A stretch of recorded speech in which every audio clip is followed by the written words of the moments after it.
Thank you for tuning in today and welcome back to another episode of The Source. I'm your host, San Raza, and today I'll be talking to author, journalist, and historian Vijay Prashad. Vijay is the author of more than 30 books, some of them being The Withdrawal, Iraq, Libya, Afghanistan, and the Fragility of US Power, and Washington Bullets, A History of the CIA, Coups and Assassinations. Vijay, welcome back. Thanks a lot. Nice to be with you. I want to begin this interview with the case of journalist and WikiLeaks founder Julian Assange. Assange faces extradition to the United States for publishing confidential US documents in 2010 and 2011 on WikiLeaks that exposed US war crimes in Iraq and Afghanistan. He then fled to the Ecuadorian embassy in London where he received asylum but was arrested by the British authorities in 2019. And since then, he has been held in the maximum security Belmarsh prison, also known as UK's Guantanamo Bay. A few days ago, the UK High Court ruled that it will not extradite Assange until US provides assurances that will include freedom of speech protections for Assange, as well as that he will not face a death penalty in the US. The court also stated that if these assurances are not met, Assange's legal team would be allowed to launch a new appeal. Can you comment on the recent court rulings and also talk about the significance of this case? Yeah, let's start with the ruling from the UK courts. It's an interesting situation because there's no evidence that the United States would provide any of those guarantees. There is no evidence. I mean, the United States hasn't done that kind of thing before. So it's unlikely that it will provide those guarantees. Now, what does this mean for Mr. Assange? Julian has been sitting for 5 years in a prison where he doesn't really have freedom of speech. You know, it's interesting. The British courts are saying you have to guarantee freedom of speech when he goes to the United States. But where has he had freedom of speech in the UK? You know, he's basically been kept incommunicado. You can't really have an interview with him and so on. The question of the death penalty is also interesting. You know, these prisons are harsh and his health has deteriorated in Belmarsh and so on. What does it mean to talk about the death penalty in that context of such harsh imprisonment? So I think it's interesting. This is a little game that's being played between the UK legal system and the US legal system. Mr. Assange could very well be released into house arrest, let's say, while this case was pending. Why the need to have him at a maximum security prison? You know, he's not hurt anybody. This is not a axe murderer, a serial killer, you know, a terrorist or anything like that. This man is a journalist, a publisher. Why hold him there while this legal tussle is happening between the UK and the US? You know, why not allow him to be, as he had been basically in the Ecuadorian embassy, sitting there without much freedom of movement? Put an ankle bracelet, for God's sake, and let him sit in any number of people's homes. They've opened their homes to him. So that's that. Then the question of his own role in this. You know, I've been a journalist for a very long time, and I was in touch with Julian Assange before he created WikiLeaks. In fact, you know, we had communicated about what it would mean to set up a system such as he was interested in setting up, where whistleblowers could, with some security, put their information in and so on. And in fact, you know, he and the team set up a pretty good system, you know, where a whistleblower could drop in information and then if it's in the public interest, journalists could write about that information, right? I mean, you can drop in information, but if it's not in the public interest, the publisher decides not to send it along. That's also possible, right? Somebody can put information that's harmful to an individual, but is scurrilous. It's not really in the public interest. Well, you know, it's not Julian Assange that broke into the US government State Department computers. It was Chelsea Manning, who was a whistleblower, who felt heartsick about what she had seen on that computer. He's the one who delivered the information. She broke the law, actually. She's the one who broke the law. But as a whistleblower, and therefore was prosecuted and then pardoned by Barack Obama. She's the one who was prosecuted and pardoned. That's where the crime was committed, if that is indeed a crime, right? Mr. Assange received the information as a publisher, as a journalist, and then he shared that information with journalists, including myself. I wrote about a number of the cables at the time. So why go after Mr. Assange? What's the case against Julian? Julian didn't, nobody is even intimating that Julian broke into the State Department computers. He is being prosecuted and persecuted for publishing material that a whistleblower gave him. That's like, the Washington Post and its editors being put in prison for receiving the Watergate papers from Daniel Ellsberg. Daniel Ellsberg committed a crime, but as a whistleblower. And he passed the material to the Washington Post, but the Washington Post wasn't prosecuted. So this is a very interesting case where, it's basically an attack on publishers. And what I find interesting about it is that all the major publications that publish the material, the Guardian, the New York Times, and so on, seem to have just dumped Julian Assange into a kind of purgatory. They are not saying, well, if he is going down, take me down with him. They are not there in solidarity for having done exactly what he did, which is publish the material from the US State Department. So that's a real crime, that the broader media hasn't come to his defense. And it is also a real crime that this continues without any consideration of the fact that he didn't commit a crime. That's, a giant full stop at the end of that sentence. Let us switch gears here and focus on the international developments surrounding Israel and Gaza. On the 25th of March, the United Nations Security Council was able to pass a resolution calling for an immediate ceasefire in Gaza. This resolution was able to pass as the United States decided to abstain from the vote, breaking its pattern of vetoing resolution on this matter since October 7 attacks of Hamas. This resolution calls for a ceasefire in Gaza for the Muslim fasting month of Ramadan, as well as the release of all hostages held by Hamas. In response, Israeli Prime Minister Benjamin Netanyahu's office stated that it will not be sending a high-level delegation to Washington, which was due to arrive this week to have discussion on Israel's war plans.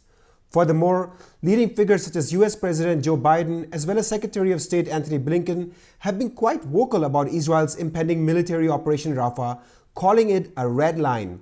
They warned that this military operation could have devastating impact on the circa 1.4 million people seeking refuge there, and that it could dramatically escalate the humanitarian crisis and further isolate Israel internationally. Despite these warnings, Benjamin Netanyahu has openly defied the US by declaring that it will go ahead with its military operation Rafah with or without the US. Israel has continued to bomb Rafah, and just yesterday, according to Reuters, it killed dozens of people, and in one airstrike alone, it killed 11 civilians that were from one single family. So far, Israel has killed 32,000 civilians and severely injured another 75,000, most of them being women and children.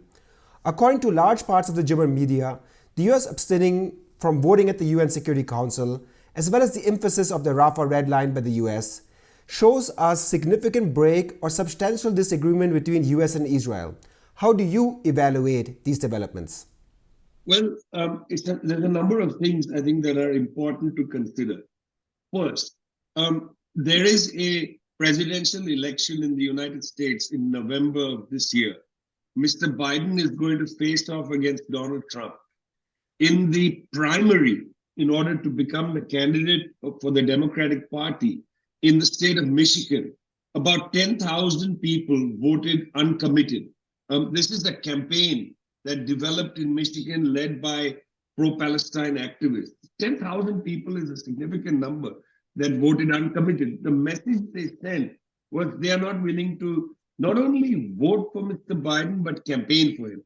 If a lot of the young activists, people who tend to go to the left, a lot of the young activists don't come out to campaign for Mr. Biden, he's going to have an arid electoral season. People are just not going to be there knocking on doors and so on. So the first thing that's really troubling Mr. Biden is the fact that he's going to lose the election in November on the issue of Gaza. So there has been some vocal, evidence that the United States trying its best to assuage this current within the United States, which is very upset with the Biden administration. And hence, at an event where there was a protest, Mr. Biden said, have patience with them. They have a point. They're trying desperately to triangulate between Tel Aviv and the US liberal left, which is really turning away from Biden. So that's the first reason why there's been this slight softening of tone, around the question of the genocide in Gaza. That's one. Number two, it's very clear that the United States government has noticed a real shift of emphasis in the global South.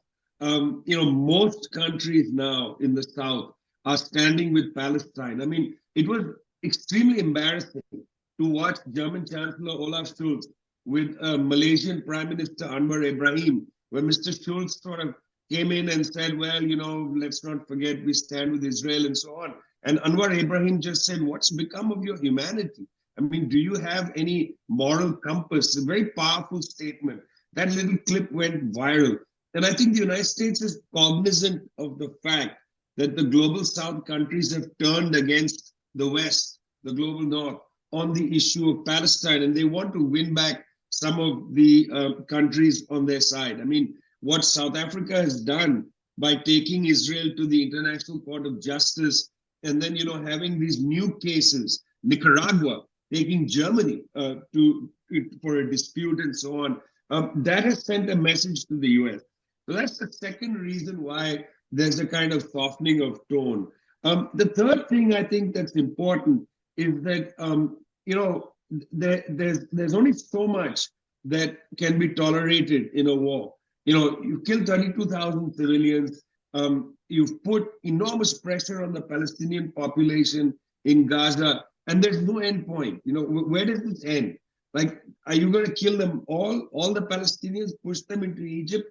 What's the end point? What is victory for the Israelis? And I think because the Israelis don't have a narrative of victory, they haven't thought through what is victory going to mean apart from massacring all the Palestinians.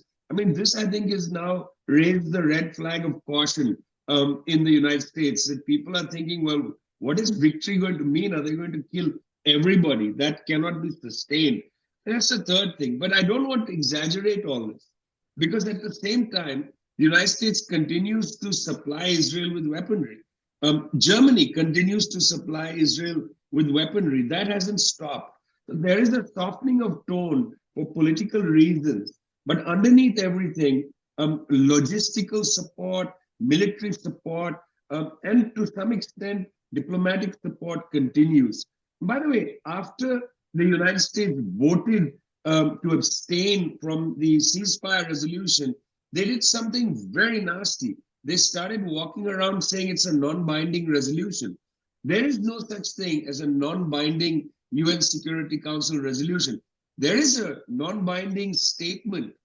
It's called a presidential statement. The president of the council, now this month it's Japan, can release a statement saying we call for a ceasefire. That's non-binding. But a UN Security Council resolution is always binding. It was a bit of mischief to have high officials of the US government, James Kirby and others, walk around saying, well, it's not important, it's non-binding. It's very much binding. Whether Israel at any point is going to acknowledge the severity of this resolution, that's another issue. But it's certainly binding, and it certainly comes from a political distress that the US government is facing. Last week, Israel announced the largest Palestinian land seizure since the 1993 Oslo Accords. This seizure, or to be more accurate, annexation of land, will be roughly 10 square kilometers in the West Bank. And according to the Israel-based human rights group B'Tselem, more than 40% of the West Bank is under the control of Israeli settlers. Although the West has routinely criticized Israel's annexation of Palestinian land, stating that it undermines the two-state solution, it has never backed it up with hard consequences such as sanctions. It has merely sanctioned specific settlers who commit violence, but has never sanctioned the overall settlement policy of Israel. When Russia, for example, annexed Crimea in 2014, the West not only invoked international law, but also suspended Russia from the G8 and imposed wide-ranging economic sanctions. Why do you think there's a double standard in how the West invokes international law and implements sanctions if we compare it to Ukraine to Palestine? And do you still believe a two-state solution is still attainable at this juncture? It's been very interesting to watch the Chinese, the Indian, other governments affirm the question of the two-state solution at this time. Why are they all talking about the two-state solution? I think this is an important thing to consider. They are basically mentioning the two-state solution at this juncture to make it very clear that they will not permit, they will not allow, they will not legalize an annexation of Gaza. The Israelis have talked about annexing Gaza. Gaza is one of the three components of the state of Palestine, the other two being the West Bank and East Jerusalem. So by talking about the two-state solution now, I think these countries are merely saying, we will not allow you to annex Gaza. I just want to put that out there as a parenthesis. I'll return to the two-state solution in a minute. This annexation of land has taken place from the very beginning. In 1994, the Israelis and the Palestinians signed the Oslo Accords, which effectively said that the Palestinians would have to accept the state of Israel, but would in return get to have a state which would include the three parts of the West Bank, East Jerusalem, and Gaza, and that freedom of movement for Palestinians between these three areas would be guaranteed. That was the Oslo Accord. And within the West Bank in particular, there was some question of which areas would be under whose security control. The Israelis claimed some areas which they said were strategic. That was the agreement. From day one, the Israelis violated one of the principles of Oslo, which is free movement between the three areas. They prevented free movement from the West Bank and East Jerusalem to and from Gaza, and they prevented effectively by checkpoints free movement from the West Bank to East Jerusalem. And very quickly, from very much in the beginning, settlements started coming up in the West Bank and in East Jerusalem and in Gaza. They began to just start taking the land. I mean, it was extraordinary. And criticism was muted. It was as if, having signed the Oslo Accords, the Israeli government was allowed to violate it immediately. And it's not only that. Initially, many of these settlements were funded by private US money. In the United States, people were raising money to basically build settlements in the West Bank, in Gaza, in East Jerusalem, and get away with it. They were repatriating money or getting money from the United States for this. The US government did nothing. They didn't prevent it. They didn't sanction it, nothing. They allowed it to happen.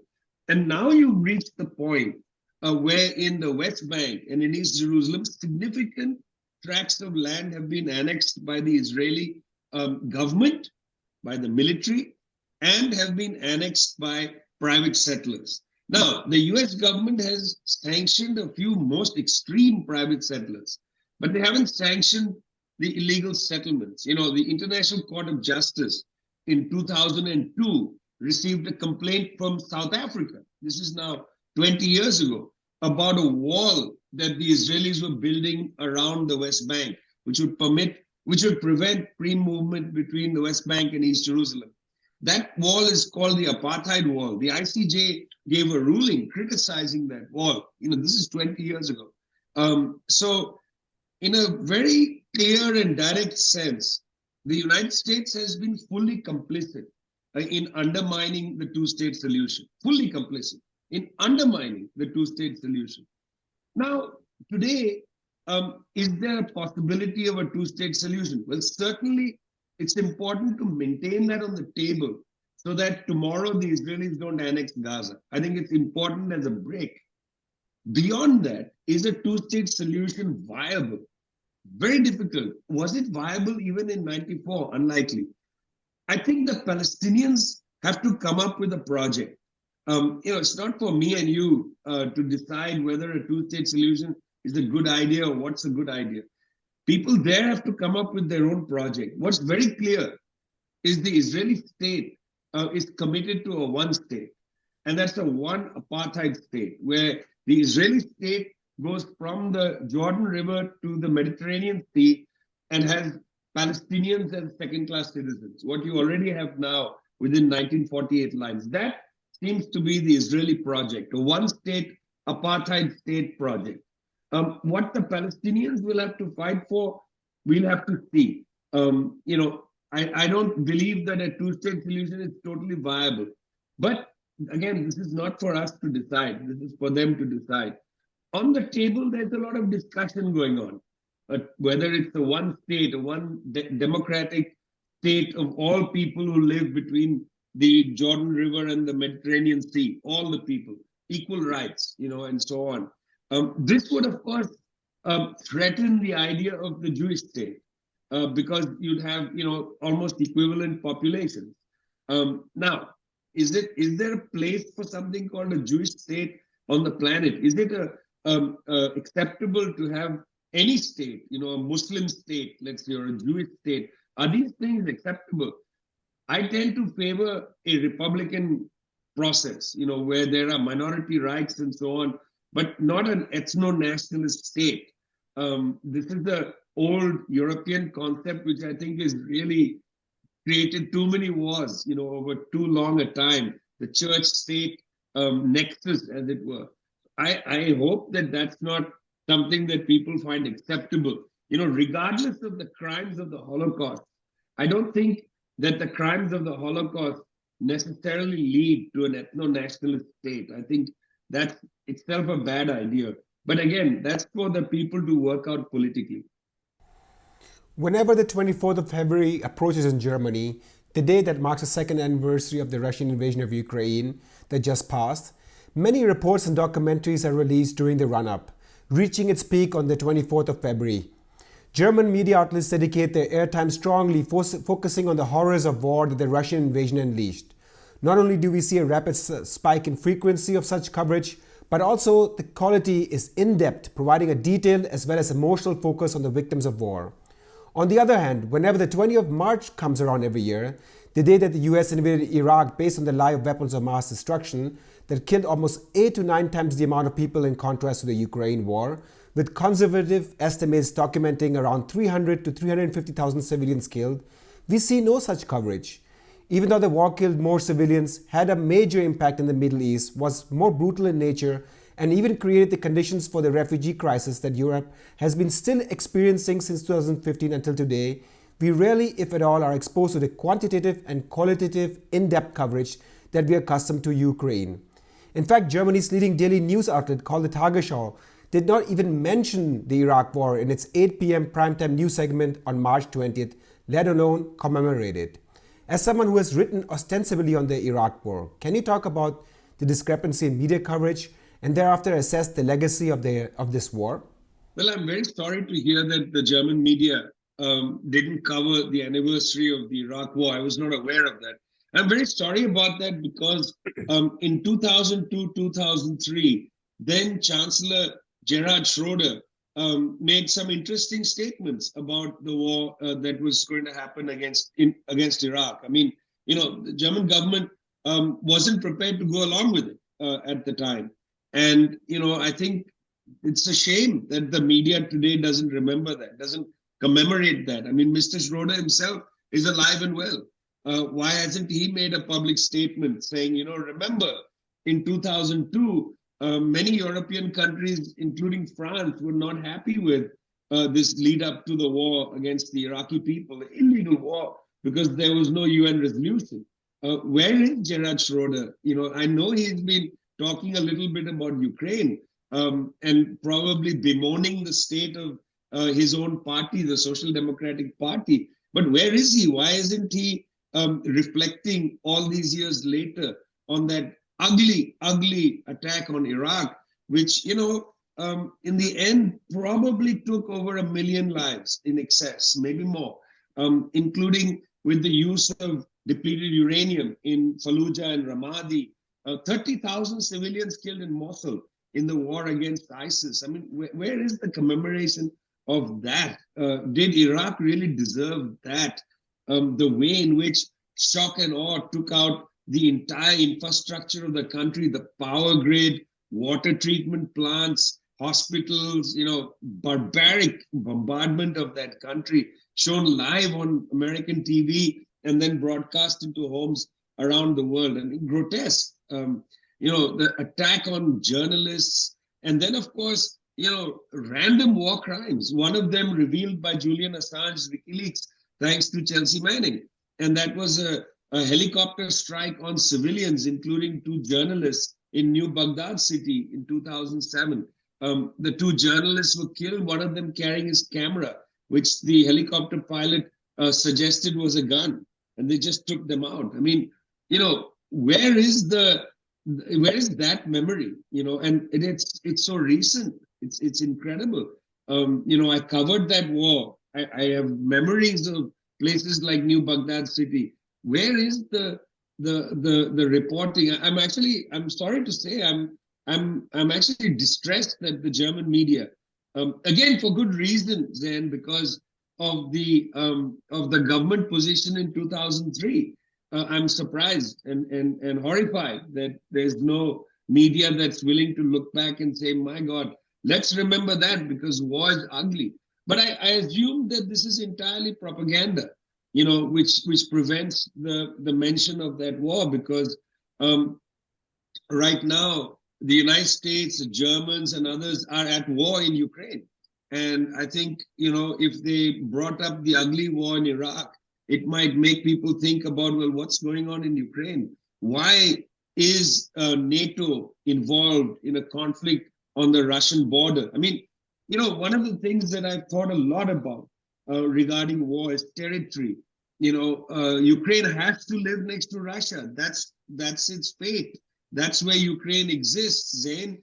Ukraine can't go anywhere else. They have to make a deal with the Russians in the same way as the Iraqis and the Iranians for 8 years fought an ugly war, where then the German government provided with the Iraqis with mustard gas to use against the Iranians.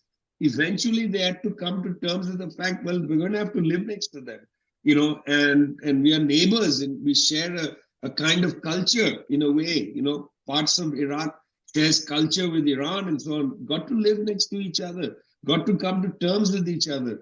And in a sense, this egging Ukraine to continue this war at great cost to the Ukrainian people is a shame. And I think maybe you're right to put these 2 things together, that it's, hesitation about the situation in Ukraine that prevents even the best of the German media, perhaps, from commemorating a war which, large sections of the German public were against. And that's the war against the Iraqi people.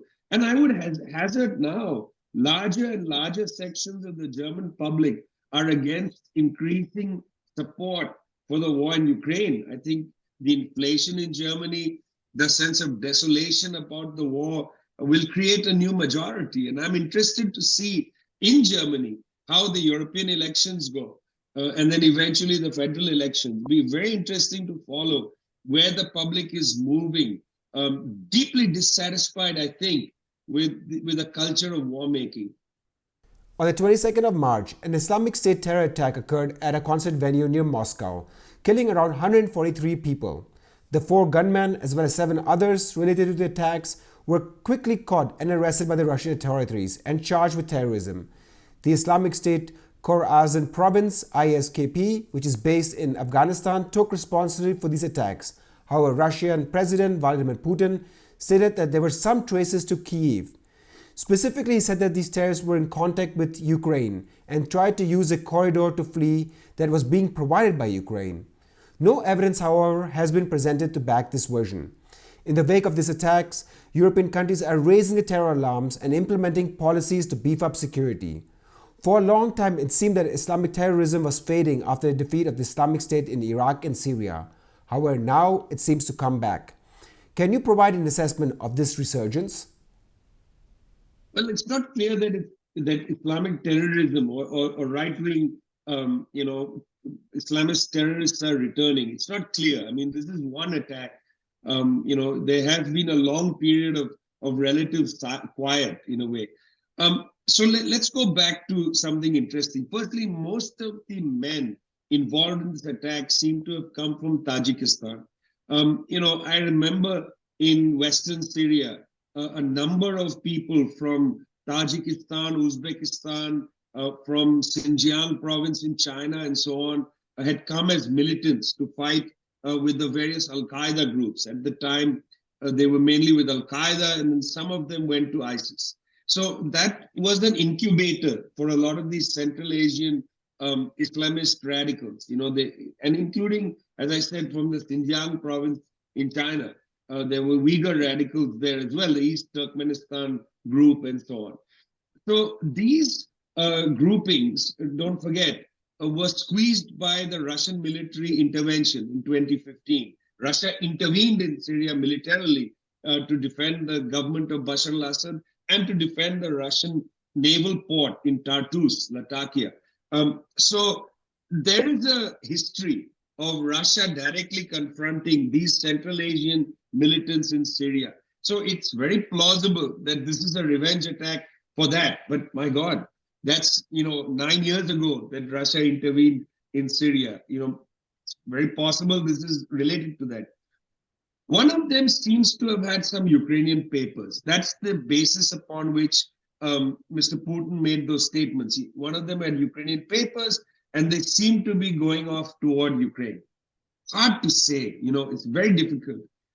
I've covered a number of these attacks, and often the interrogation after the fact is extremely harsh, and it's very difficult to know whether the evidence provided by the attackers has any basis in reality. Don't forget that the interrogator also has a narrative in their mind when they go into the interrogation room. The Russia is at war with Ukraine, and you've got 11 fellows who conducted an attack. You're going to ask them, do you have any connection to Ukraine? Slap. Do you have a connection to Ukraine? Slap. Who knows what happens in the interrogation room and what people say? We have had a lot of experience since at least the 1990s of terror attacks of one kind or the other, and then pretty interesting stories coming out.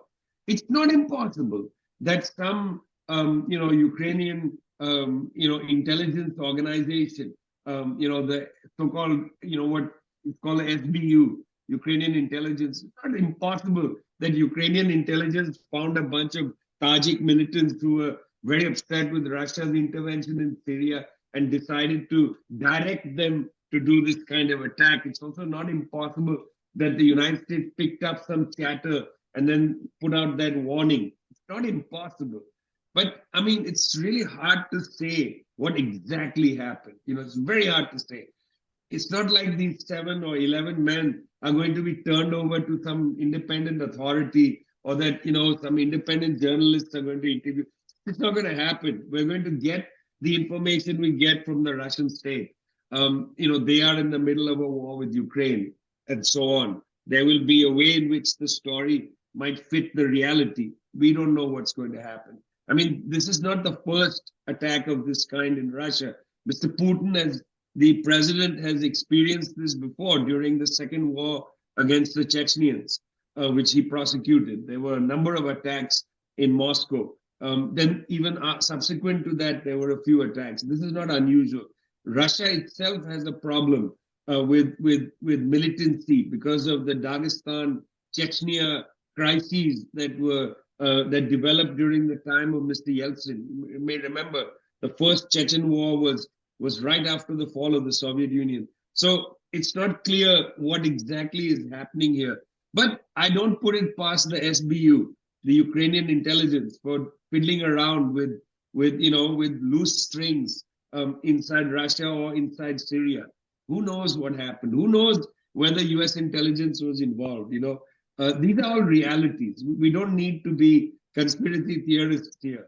It is a reality that intelligence services meddle in these sorts of things. We have ample historical evidence of that. We just don't have evidence about this and we may never have evidence about this. US has been one of the largest supporters to Ukraine since the war started. However, its support has been dwindling and it's been unable to pass a $60 billion aid package to Ukraine due to domestic political reasons. Hence, Europe is stepping up. Last week, for example, European Union leaders came to a principal agreement to use the profits that were generated through the interest of the frozen assets of Russian state assets and hand them over to Ukraine. This will generate 3 billion euros and could be released to Ukraine by the summers. 90% will go into the military and 10% in reconstruction. In addition, at the 20th meeting of the Ukraine Defense Contact Group at Ramstein Air Base, Germany announced another 500 million euros in military aid to Ukraine, including ammunitions and armored vehicles. So far, Germany has allocated around 28 billion euros to support Ukraine, and the German Chancellor has said many times that its support for Ukraine will be there for as long as it takes. Do you think Europe can sustain its support for Ukraine if the United States does not come around? And what do you think will the price be on Europe as well as on Ukraine? Well, good luck to Europe in supporting Ukraine at those levels. The United States tried to pass a government 60 billion, as you said, ended up with 300 million. They're not going to fund, whether Biden wins the election in November or Trump, the US funding is going to decline. Good luck to Europe. Right now, Germany has an emergency military budget. That's going to expire. German military spending is about 1.3% of GDP, 0.7% below the 2% threshold. Can Germany come to the 2% threshold? Only by cutting public spending, social welfare spending, spending on health, spending on education, spending on infrastructure. In fact, it's very interesting that in the recent period, the European governments have said that they would pressure the European Sovereignty Fund and the European Investment Bank. You know, European Investment Bank was created in 2019. The purpose of the European Investment Bank was to increase investments in climate, in the climate transition, in green technology, and so on. No, now they are being directed, European Investment Bank, European Sovereignty Fund, to fund defense. So you're moving from climate to defense at the same time as the US government is putting pressure on China to say, don't export so many, solar cells and things like that. You're putting too much capacity on the market. You're hurting US green technology companies. So you're going to have Europe, which is moving the investment commitments to climate to defense at the same time as you're putting pressure on China not to export solar cells and so on to Europe, because the US wants to export it much more expensive. A choice is being made, therefore, by the governments of not only Olaf Scholz, but the Greens, who are in coalition. The Greens in Germany are making, therefore, a choice that they would prefer to use whatever investment money is available for defense rather than for green technology. That's incredible. That should be a scandal, in fact. And on the other side, they are willing to cut social benefits in order to go up to 2% of GDP. And I was very interested in a story that appeared in the mainstream press that suggested that if Germany got embroiled in a war, Germany only has the armaments to last 2 days. 2 days. Yes, German military spending has been increasing on a year-to-year basis. And at the same time, we are experiencing massive cuts in spending, whether it's in the social sector, environmental, infrastructure. It's basically all across the board. Do you think it's possible for Germany to return to an economic powerhouse, that export model that it used to have, without having better relations with Russia? I mean, it's crazy, okay? I'm sorry to put such a strong word on the table, but it's madness, Let's just take the case of energy. Germany is energy deficient. You actually have two sources of energy that could keep you going. But they would mean a real challenge for German self-image. One is you can go back to coal or wood, related to them. You've got the Black Forest. There's a lot of energy in the Black Forest. You can start cutting the trees and burning them. That's one form of energy Germany has. Second is nuclear. Go back on, the Greens can go back on their promise, which they've already done, to shutter the nuclear power plants and just restart them, open some more. Those are two quote unquote indigenous sources of energy. I'm not talking about hydroelectric power, which is not such a big component, but these are two. Number three, you can get natural gas from Russia. They pipe it in. You could build a pipeline that goes in the Baltic Sea. Oh, wait a minute. You already had one. It was called Nord Stream 1 and Nord Stream 2. They were blown up. But pipeline, much cheaper and much more environmentally friendly form of moving high volumes of gas. Here's the insane idea. The United States gets gas out of shale fields in Canada and in parts of the US, right? Extremely dangerous for the environment. They pump in high pressure water to get the gas out of the shale field. Then they bring that gas in pipeline down to New Orleans, where they liquefy the gas. They make the gas into liquid. And then they put the liquid form of the gas on a tanker. And then they cart that liquid across the Atlantic Ocean. It arrives in Hamburg or somewhere at a terminal, which will have to be built. You don't have enough capacity yet. And there the liquid form of the gas is converted back into gas and is sent out into the homes. It's very expensive and it's terrible for the environment. And you've got people in Canada saying, please don't do this. You're creating mild tremors in the earth, releasing all kinds of toxic substances and dirtying our water supply. All of that, the complaint of people in Canada. That was, by the way, the big protest in the United States around the pipeline that was being built. So Germany has choices to make. You've decided to have a hostile relationship with Russia, which could provide you with natural gas quite easily, and instead thrown your chips in once again with the United States, where it's insane to get gas in that way and expensive. You're going to have to at some point make an arrangement with Russia at some point. And the arrangement is going to have to give Russia security guarantees. Russia is actually, in my opinion, not an aggressive power. Even though Russia invaded Ukraine, it is actually operating in a defensive way. The Russians have said many times, we want security guarantees. Why not give them a guarantee that offensive missiles will not go beyond the German border? You're not going to place offensive missiles in Ukraine or in Georgia or in Lithuania, Estonia, whatever. Why not give them a guarantee? The United States ripped up all the arms control treaties, the Anti-Ballistic Missile Treaty 2002, the Treaty on Intermediate Nuclear Missiles 2019. The US unilaterally tore them up. This is creating anxiety in Moscow and in Beijing. Why not come up with a proper arms control regime, give security guarantees, have a settlement in Ukraine that's a pretty lasting settlement. You can already imagine what a settlement will look like. And then, go back to restarting, let's say, Nord Stream 3, and there it is. You'll have your price of energy go down significantly, which helps not only domestic or household consumption, but also industrial consumption, where the prices, if they're too high, make German goods, absolutely priced out of the market. Vijay Prashad, author, historian, and journalist, thank you so much for your time today. Thanks a lot.